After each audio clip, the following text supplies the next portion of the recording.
Guys, so for today what we're going to be learning about is something called a triangle theorem. So we've got ourselves a triangle. There is actually some special relationships within and outside of a triangle. So we're going to look at those today. So what I'd like you to do is if you have a piece of paper, just like a piece of computer paper, or if you want to get fancy, if you've got like a piece of parchment paper or like tracing paper or anything like that, awesome. If not, don't worry, regular paper will work. I prefer non-lined paper, will probably make this easier. So what we're going to do, we're actually going to prove one of the theorems. Okay, so I'm going to walk you through it. So what I want you to do is, and if you're doing this on the computer, be very careful as you trace. So what I want you to do is put your paper on top of this picture, and then you're going to trace this 48 degrees.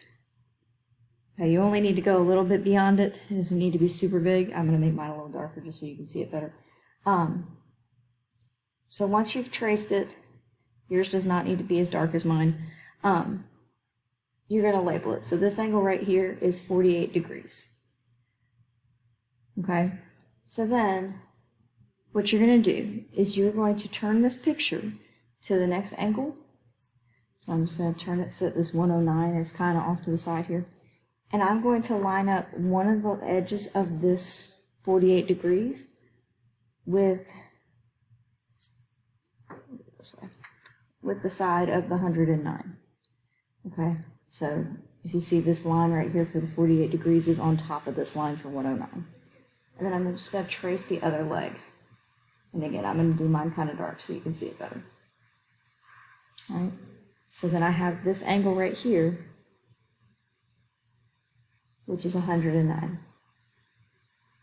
I do want to mention, guys, if you were doing this on like parchment and paper and all that, pencil will work better.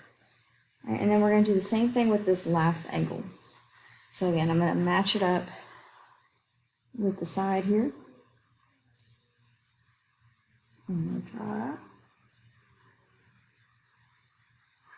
And then label it.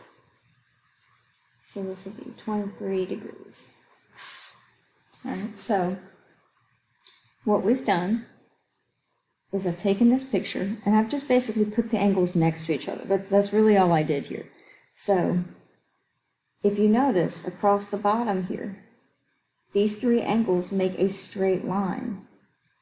Okay, a straight line has an angle measure, so all the way across here is 180 degrees. All right, so again, these angles came together to make a straight line, which is 180 degrees. You could also check, because 48 plus 109 plus 23 is actually equal to 180. All right, and we're going to use this to actually solve for missing angles on the next screens.